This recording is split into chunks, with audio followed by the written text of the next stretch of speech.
모세의 죽음을 언급하면서 시작하고 여호수아의 죽음을 언급하면서 마무리를 짓고 있습니다. 여호와의 종 모세가 죽은 후에 여호와께서 모세의 수종자 눈의 아들 여호수아에게 말씀하여 이르시되 라고 시작하고 24장 29절 이 일 후에 여호와의 종 눈의 아들 여호수아가 110세의 죽음에 라고 말씀을 마칩니다. 모세를 여호와의 종이라고 하고 여호수아도 역시 그렇게 부르고 있습니다. 따라서 이 여호수아서는 여호와의 종으로 시작해서 여호와의 종으로 끝나는 그런 성경이라고 할 수 있습니다. 성도님들, 그러나 여호수아만 주목한다면 이야기가 조금은 달라집니다. 오늘 1절에 의하면 그를 눈의 아들이라고 부르고 있습니다. 그리고 이런 언급은 지속되고 있는데 이상하게도 중요한 대목이라고 여겨질 수 있는 곳에서는 특히 그러한 어법이 나옵니다. 예를 든다면 2장 1절 눈의 아들 여호수아가 시딤에서 두 사람을 정탐꾼으로 보내며 라고 말씀합니다. 이스라엘 백성들이 가나안 땅에 진입하는 일은 무계획적으로 진행될 일이 아니었고 그래서 정탐꾼을 이전에 그랬던 것처럼 보내게 되는데 이 중요한 일을 맡기면서 성경은 눈의 아들 여호수아라고 말합니다. 이런 모습은 여리고 성을 공략할 때도 나타나고 서쪽 땅을 분배하는 과정에서도 역시 등장합니다.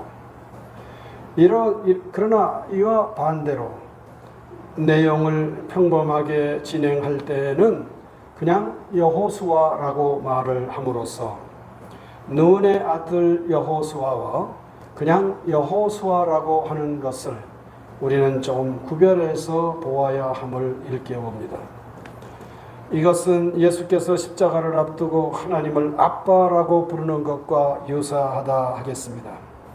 마가복음 14장 36절 이르시되 아버지여 아버지께는 모든 것이 가능하오니 이 잔을 내게서 옮기시옵소서. 그러나 나의 원대로 마시옵고 아버지의 원대로 하옵소서 라고 주님은 기도하십니다. 예수님께서는 이전에 하늘 아버지를 향하여 아빠라고 부르시지 않습니다마는 이렇게 십자가 고난의 현장이 다가올수록 주님은 하나님을 아빠라고 부르는 특이한 모습을 보이신다는 것입니다. 그렇듯이 여호수아는 눈의 아들이 되어 당대의 중대사를 결정하고 있는 것입니다. 인간 세상에서 관찰할 수 있는 것들 중에 무엇이 가장 결속력이 강할까요? 성도 여러분들의 생각이 있으시겠습니다. 흔히 하는 물보다 피는 진하다라고 하듯 부모와 자식의 관계가 그렇지 않을까 싶습니다. 이에 비해 다른 인간관계는 상황에 따라 변할 수 있겠습니다만 부모와 자식의 관계는 쉽게 끊어질 수 있는 것이 아닙니다. 목사님들의 가정에서도 우리 성도의 가정과 진배 없을 수 있잖아요. 오늘 목사님 집안의 안타까운 이야기인데 목사님 아들을 향해서 너 집 나가라. 이제 너는 내 자식이 아니다. 이렇게 소리쳤다고 합니다. 그래서 그런지 이 아들은 아버지의 곁을 떠나고 10년이 넘는 시간이 흐르는 동안에 자식의 인연을 살피지 않고 그렇게 살아갈 수 있었다는 이야기를 들은 적 있습니다. 물론 이럴 수 있습니다만은 그러나 부부와 자식의 관계는 그렇게 쉽사리 끊어질 수 있는 일이 아닌지라 우리 동양문화권에서는 이를 가리켜서 천륜이라 부르는 것 같습니다. 이스라엘 사람들도 이런 관계를 아마 공감했는지 그들의 어법에 사뭇 나타나 있다고 보는 것이 옳을 것 같습니다. 이스라엘 말에 돌덩이라고 하는 단어가 있는데 이 돌덩이는 영어로는 스톤 그렇게 말하잖아요. 이 돌덩이는 아버지, 아부와 아들을 뜻하는 벤이 결합된 단어라고 합니다. 이스라엘 말 에벤이라는 말은 아버지와 아들, 부모와 자식의 결속력을 상징하는 표지가 된다는 것입니다.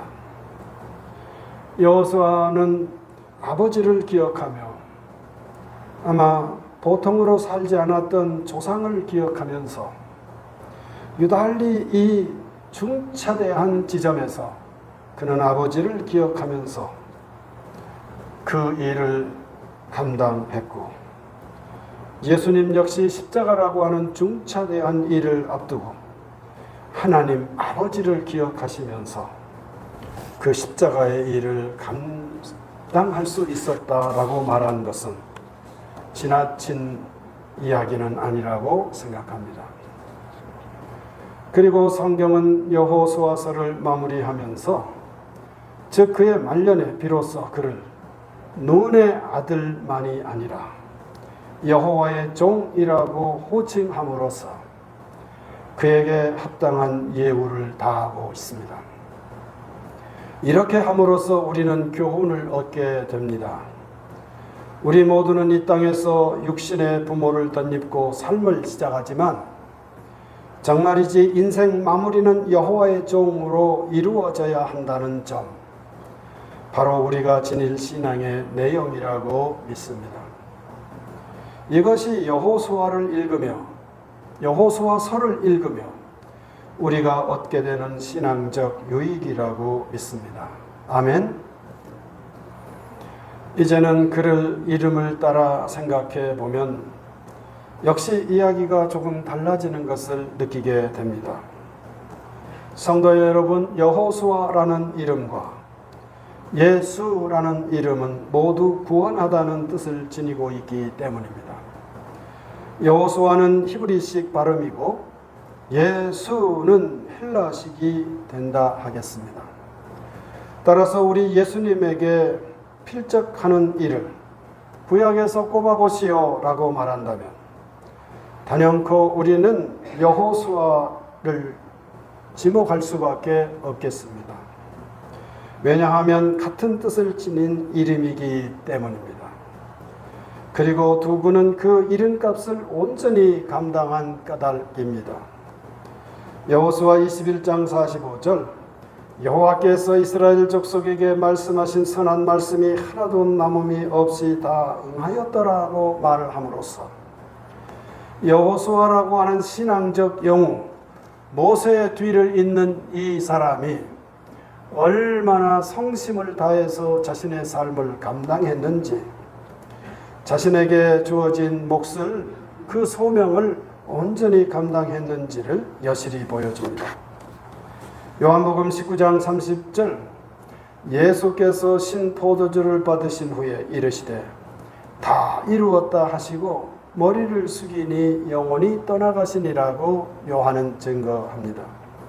이렇게 해서 예수님 또한 아버지 하나님께서 맡기신 그 일을 그 이름값 그대로 온전히 감당하셨음을 증거합니다.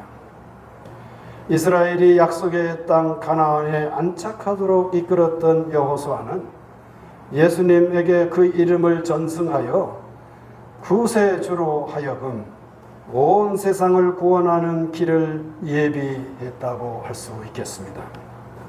이것이 여호수아가 간 길이었던 것입니다. 예수님을 만약 왕이라고 할 경우, 만약이 아니죠. 사실 성경은 곳곳에서 예수 왕 이렇게 증거하는데 구약에서는 이에 비견할 만한 일을 다윗 왕을 꼽을 수 있겠고 출생의 비밀을 이야기한다면 아마도 모세를 연상할 수가 있겠습니다. 교우 여러분, 성경을 읽으시면서 그런 것을 느끼신 적 있으십니까? 성경은 의외로 성경에 등장하는 인물들의 그 출생에서부터 시시콜콜하게 증거하지 않는다는 점입니다. 이런 대표적인 사례를 꼽으라 한다면 엘리야일 수 있습니다.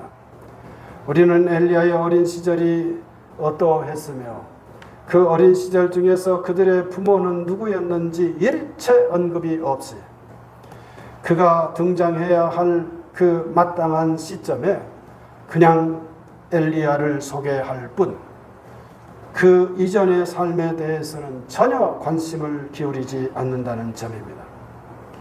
그런데 이런 성경의 특징 가운데서 거의 유일하게 예외적인 사람이 있는데 그가 바로 모세였습니다. 모세는 그 부모와 함께 그리하여 어린 시절을 보냈고 그 어린 시절, 그렇게 유아기 시절을 어떻게 극적으로 이겨낼 수 있었는지를 세세히 성경은 증언합니다. 그리고 성경은 신약 성경에 와서 또 한 분의 어린 시절을 소개하는데 그분이 바로 예수님이고 오늘 마태복음을 통해서 그 일부분을 저희들이 보고 있습니다. 이렇게 어린 시절에 특히 출생과 관련해서 이야기를 한다면 예수님의 비견될 만한 인물을 구약에서 꼽으시오라고 말한다면 모세일 것입니다. 그러나 오늘 우리는 예수님의 필적하는 인물을 다윗 왕에게서 구하지도 않고 그리고 모세에게도 구하지 않고 이름을 따른다면 여호수아일 수밖에 없음을 생각하는 것입니다. 여호수아라는 이름은 예수님으로 이어져서 주님의 크고 신비한 일을 증거하고 있기 때문입니다. 우리 예수님은 오늘 성경을 보면 신약의 여호수아임을 분명하게 증거합니다. 마태복음 1장 21절 아들을 낳으리니 이름을 예수라 하라 이는 그가 자기 백성을 그들의 죄에서 구원할 자이심이라고 분명히 말씀함으로써 우리 예수님은 여호수아를 잇는 신약의 여호수아 혹은 예수이심을 이렇게 증거합니다. 이렇게 보면 성도 여러분, 성경 전체를 한마디로 정리해 보십시오. 누군가가 우리에게 말한다면 사실상 구약이나 신약이나 이렇게 정리할 수 있겠는데요. 여호수아를 통해 예수님에게 이르는 순례의 기록, 이렇게 조금 거칠기는 하지만 성경을 요약할 수가 있겠습니다. 구약 성경, 신약 성경 66권을 한마디로 정리해 보십시오 라고 말한다면 여호수아로 말미암아 예수라는 여호수아에게 이르는 순례의 기록이 바로 성경 바이블입니다 라고 말한다 해서 우리는 이 이야기를 틀렸다고 말할 수 없음을 깨닫습니다. 그러나 성도님들, 여호수아는 엄연히 우리 예수님과 격이 다름을 기억하십시오. 우리 영혼의 목자이신 예수님은 여호수아와 달리 우리의 구세주이시기 때문입니다. 마가복음은 초장부터 이 내용을 선포합니다. 하나님의 아들 예수 그리스도 복음의 시작이라.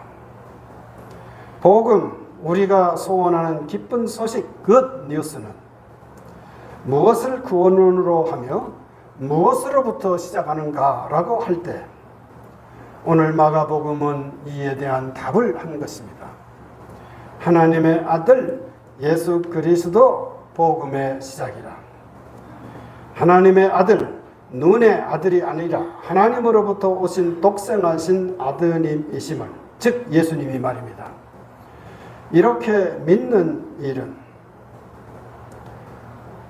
온 세상을 향해 증거하는 그런 구절이 바로 이 내용입니다. 우리 중에 100세를 살아도 예수님을 이처럼 고백하지 못한다면 그 삶이 허상일 뿐이고 온갖 것을 누린다고 해도 이런 시각에 이르지 못했다면 세상의 좋은 것의 좋음을 향한 첫걸음도 떼지 못한 불행이라는 것을 마가복음은 이렇게 웅변으로 증거하면서 그 복음서를 시작한다는 점입니다. 여호수아는 눈의 아들이요 예수님의 경우는 하나님의 아드님을 기억시키는 그야말로 마가복음의 백미라고 꼽을 수 있겠습니다. 저는 최근 성경을 다 읽기가 부담스러운 면도 있어서 어떤 구절을 중심으로 성경을 읽도록 좀 안내하는 편인데 마가복음 16장까지 이어지는 말씀 중에 단 하나의 구절을 꼽으라 한다면 문장 자체는 불완전한 형태이지만 하나님의 아들 예수 그리스도 복음의 시작이라고 하는 이 마가복음 1장 1절을 꼽아야 한다고 믿습니다. 저 예수님은 우리의 구세주여 하나님의 아들이라고 고백하고 믿고 고백하는 것은 세상에서 우리가 그리워하는 좋은 것들의 좋음의 시작이고 완성이라는 그런 증언을 담고 있기 때문입니다. 우리는 여호수아를 보면서 우리의 시선이 예수님에게로 이어져야 함을 이런 점에서 깨닫게 되는 것입니다. 그런 뜻에서 오늘의 여호수아는 예수님을 향한 디딤돌이요 마중물이라고 해야 옳을 것입니다. 바울 사도는 이를 그분의 방식으로 증거하고 있습니다. 갈라디아서 5장을 보면 육신의 일과 성령님의 역사하심을 비교하는데 성령의 열매가 눈에 확 들어옵니다.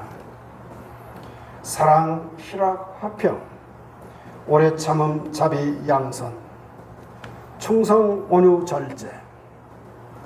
왜 사도께서는 하필이면 성령님의 열매를 9으로 꼽고 있을까요? 많은 주석가들이 이에 대한 의견을 제시합니다만 저는 스코틀랜드 출신 바클레이의 의견에 상당히 공감하는 편입니다. 그는 이 9가지 열매를 담고하는 중에 이 9가지 열매는 삼위일체의 신비를 담고 있다고 증언한 바 있습니다. 삼은 하나님의 신비를 드러내는 최고의 수로 인식되는데 이 열매들은 무작위로 소개되는 것이 아니고 하나님, 인간, 진리를 향한 진수를 표현한다는 것입니다. 이 셋을 또 셋으로 구성하여 9이 되었으니 그냥 생각나는 대로 읊은 내용이 아니더라는 것입니다. 따라서 성령님으로 인한 이 덕목들은 가히 신적인 것임을 증거한다고 보았던 것입니다. 바울 사도는 다른 곳에서 이와 유사하게 말한 적이 있는데 그것은 우리가 익히 잘 아는 믿음, 소망, 사랑입니다. 믿음, 소망, 사랑에 더하여 예를 들어서 하나를 더하여 넷이 되면 안 되겠습니까?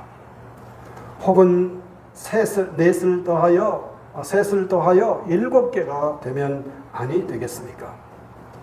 그런데 성경을 읽다 보면 바울 사도를 위시해서 초대교회 성도들은 이 기독교 신앙, 기독교 진리의 핵심을 이야기하는 중에 결코 4가지로 말하는 법이 없고 7가지로 말하지 않습니다. 믿음, 소망, 사랑 이렇게 말함으로써 삼위일체 하나님의 신비를 따라 기독교 신앙을 이야기하려는 것 같습니다. 성령 강림 절기를 마치면서 우리 교회 온 교우들은 이렇게 함께 기억하고 싶습니다. 사랑으로부터 절제에 이르는 떡들은 하나로 뭉치면 어떤 인격으로 빚어질까 하는 것입니다. 서로 사랑하라. 이러므로써 내 제자인 줄을 세상에 알리라. 이렇게 말씀하시는 분은 누구십니까? 두려워하는 제자들에게 다가서며 샬롬 하고 인사를 건네며 이렇게 평안을 빌고 평안을 위해서 일하라 당부하시는, 이렇게 말씀하시는 분은 누구이십니까?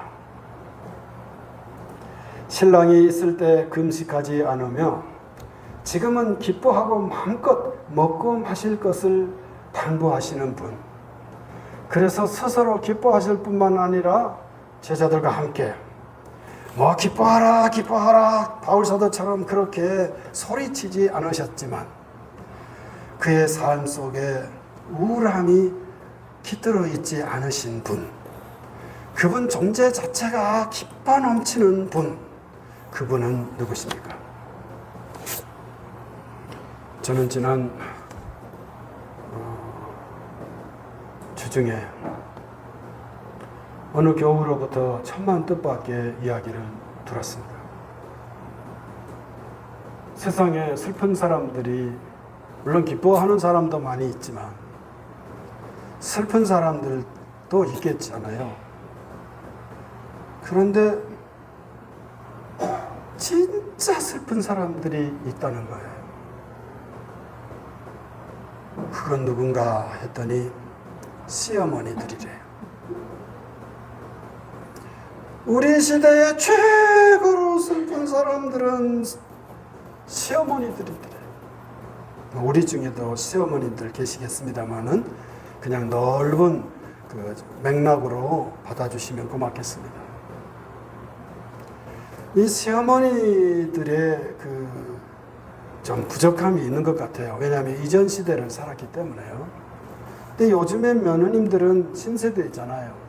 달라진 시대를 사는 분들이에요. 그런 눈으로 보면 인류 역사가 여기에서 벗어난 적은 없지만 우리가 이 시대를 살기 때문에 더 절실하게 느끼는 것 같습니다. 어느 시어머니는 어떻게 이걸 법으로 안 될 것 같은데 홀로 살아서 소위 기초생활자래요. 수급자인가 그래. 그런데 아들 내외는 우리 시내에 잘 사는 집이래요. 그 거처가 아주 소위 평수도 넓은 집이래요. 손주가 보고 싶어서 갖고 하룻밤 주무시는데 소파에서 잠이 들었고 무슨 덮개를 덮고 주무셨겠지요. 근데 며느님이 밤중에 나와서 그 덮개를 걷어가 버리더래요. 왜 그랬는지는 우리 권사님과 함께 앞으로 확인해 보려고 합니다. 그분 만나서. 근데 이 어르신이 생각하기를 나는 이 집에 와서는 안 되는 것이구나. 나는 저 자라나는 아이가 그렇게 보고 싶은데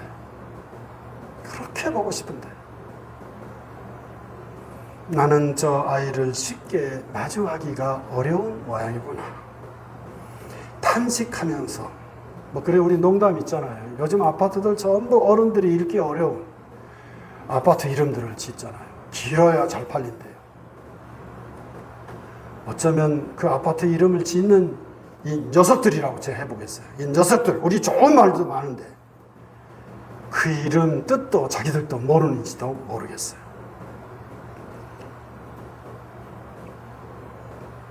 그렇게 불쌍하대요. 자기 탓도 많대요. 알아요. 자기 탓도 많아요. 알아요. 그렇지만 불쌍하다는 그 표현에 깊이 공감하면서 여기저기 그 마을에서는요, 그분에 의하면 한 80% 이상이 그 말에 공감한대요. 세상에. 그래서 저도 여기저기 돌아보니까 여기서 벗어나는 경우가 많지 않겠다. 그리고 그것만은 아니지만은 그 뉴스, 그 소식과 함께 돌아오는 중에 그렇게 우울감을 벗어날 수가 없었어요. 진짜. 이거 어떻게 해야지?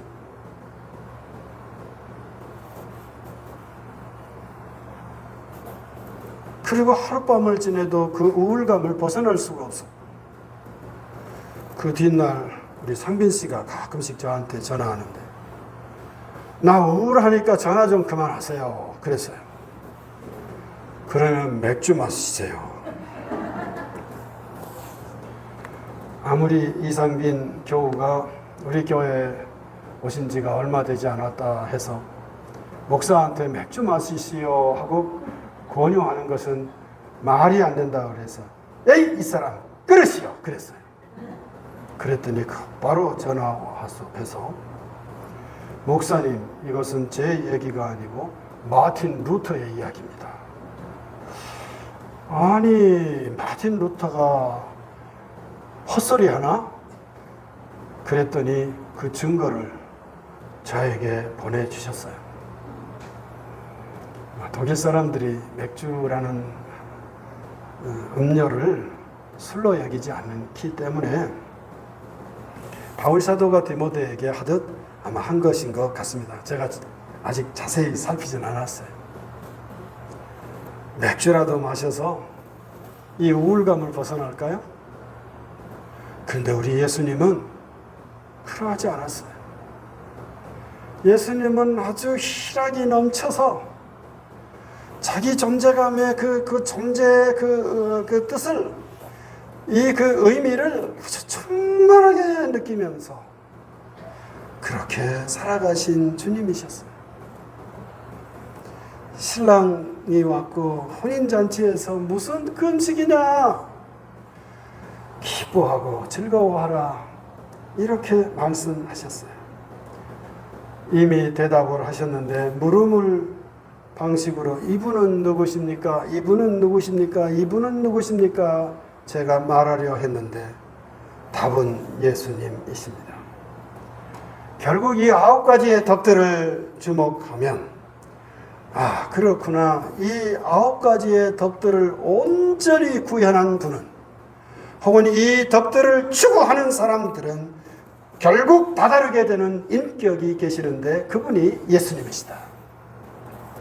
아, 우리 예수님은 그냥 생겨난 존재가 아니라 이 세상에 오실 때 성령님에 의하여 잉태되었고, 이 성령님에 의하여 존재하시며 이 성령님으로 말미암아 9가지 열매를 맺으신 당사자이시구나, 이렇게 깨닫게 되더라는 것입니다. 할렐루야. 이 내용들은 우리가 보기에 하나님, 인간, 진리라는 범주로 비춰질 뿐 실제로는 예수님을 증거하는 다른 표현이라고 해야 옳겠습니다. 성도 여러분, 눈의 아들 여호수아는 훌륭하게 살았기에 여호와의 종이라고 하는 최종 평가를 받을 수 있었습니다. 그러나 그는 예수 그리스도는 아니었습니다. 우리 예수님은 오늘 성령의 증거하심으로 성령 안에서 잉태되셨고, 성령님의 이끄심을 따라 사셨고, 그리고 성령님으로 인한 열매를 충분히 엮을 수 있었던 누구의 아들? 누구의 아들? 눈의 아들? 아니고 누구의 아들? 하나님의 아들. 성경은 요셉의 아들이라고 굳고하지 않는 것을 주목하셔야 합니다. 우리 예수님은 하나님의 아들 예수 그리스도, 이렇게 증거합니다. 우리들은 이 9가지 중에 어느 것을 닮을 수는 있어도 이 모두를 충실하게 감당하지는 못합니다. 그야말로 이 9가지를 충분히 감당하려면 예수님의 길을 가야 합니다. 그것은 바로 성령님 안에 거하는 것입니다. 그가 누구이든지 성령을 사모하지 못하면 그 사람은 누구든지 육의 열매를 맺을 수밖에 없습니다. 그것은 무엇입니까? 음행, 더러운 것, 우상숭배, 주술 등등 사도께서는 20가지가 넘는 것을 열거합니다. 이 절기를 이제 마감하면서 우리 모든 성도는 성령님을 잊지 않고 사모하며 사모하는, 살아가는 그런 존재임을 기억하시기를 빕니다. 그래야 암흑의 자녀에서 여호와의 종으로 살 수 있고 끝내 알곡으로 충실한 예수님의 사람들이 될 줄 믿습니다. 관건은 성령님이심을 기억하면서 창조절로 넘어갑니다. 주님의 평안을 기원합니다. 거룩하신 하나님, 성령님의 계절은 지나가나 성령님의 임재와 역사는 지나가지 않음을 믿습니다. 일마다 때마다 저희에게 복을 주시되 이 성령님의 임재와 역사하심을 잊지 않는 복을 주시옵소서. 그래서 우리